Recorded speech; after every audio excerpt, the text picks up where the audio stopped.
Hi dear friends, ಮತ್ತೊಂದು ವಿಚಾರದೊಂದಿಗೆ ನಿಮ್ಮ ಪ್ರಿಯಳಾದ ಪ್ರಿಯಾ. ನಾವೆಲ್ಲರೂ ಮಾಡಲೇಬೇಕಾಗಿರುವ ಕೆಲವು ವಿಷಯಗಳ ಬಗ್ಗೆ ನೋಡೋಣ. ನಾವು ಪ್ರತಿದಿನ ಬೆಳಗ್ಗೆ ಎದ್ದು ನಮ್ಮದೇ ಆದಂತಹ ಕೆಲಸಗಳನ್ನು ಮಾಡಲು ಪ್ರಾರಂಭಿಸುತ್ತೇವೆ. ಅದು ಆಫೀಸ್ನಲ್ಲಿ ಮಾಡುವ ಕೆಲಸವಿರಬಹುದು, ಅಥವಾ ವ್ಯವಸಾಯಕ್ಕೆ ಸಂಬಂಧಪಟ್ಟ ಕೆಲಸವಾಗಿರಬಹುದು, ಅಥವಾ ಗೃಹಿಣಿಯರು ಮಾಡುವಂತಹ ಮನೆ ಕೆಲಸಗಳಾಗಿರಬಹುದು. ಆದರೆ ನಮ್ಮನ್ನು ನಾವು ಸಂಪೂರ್ಣವಾಗಿ ಮರೆತು ಯಾವಾಗ ಆರೋಗ್ಯ ಕಳೆದುಕೊಳ್ಳುತ್ತೇವೋ ನಮಗೆ ಗೊತ್ತಿರುವುದಿಲ್ಲ.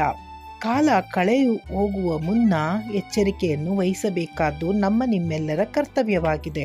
ಮೊದಲನೆಯದಾಗಿ ಎಲ್ಲ ಪೌಷ್ಟಿಕಾಂಶಗಳು ಹೊಂದಿರುವ ಆಹಾರವನ್ನು ನಿಯಮಿತವಾಗಿ ತೆಗೆದುಕೊಳ್ಳಬೇಕು. ಹಾಗೂ ಹಣ್ಣಿನ ಜ್ಯೂಸು, ಎಳನೀರು ಅಂತಹ ಆರೋಗ್ಯವಂತ ಪಾನೀಯಗಳನ್ನು ಕುಡಿಯಬೇಕು. ನಿಯಮಿತವಾಗಿ ವೈದ್ಯರನ್ನು ಭೇಟಿ ಮಾಡಿ ಆರೋಗ್ಯ ತಪಾಸಣೆ ಮಾಡಿಸಿಕೊಂಡು ಬೇಕಾದ ಸಪ್ಲಿಮೆಂಟ್ಗಳನ್ನು ತೆಗೆದುಕೊಳ್ಳುವುದು ಬಹಳ ಮುಖ್ಯ.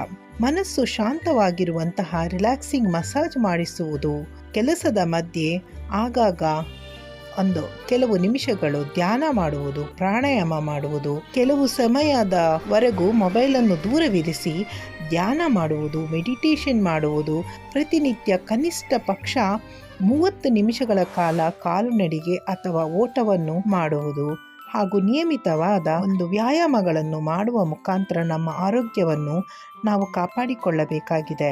ಕಾಲವು ಮೀರಿ ಹೋಗುವ ಮುನ್ನ ಎಚ್ಚೆತ್ತುಕೊಳ್ಳಿ ಸ್ನೇಹಿತರೆ. All the best. ಒಳಿತನ್ನೇ ಬಯಸುವ ನಿಮ್ಮ ಪ್ರಿಯ. Signing off. Thank you.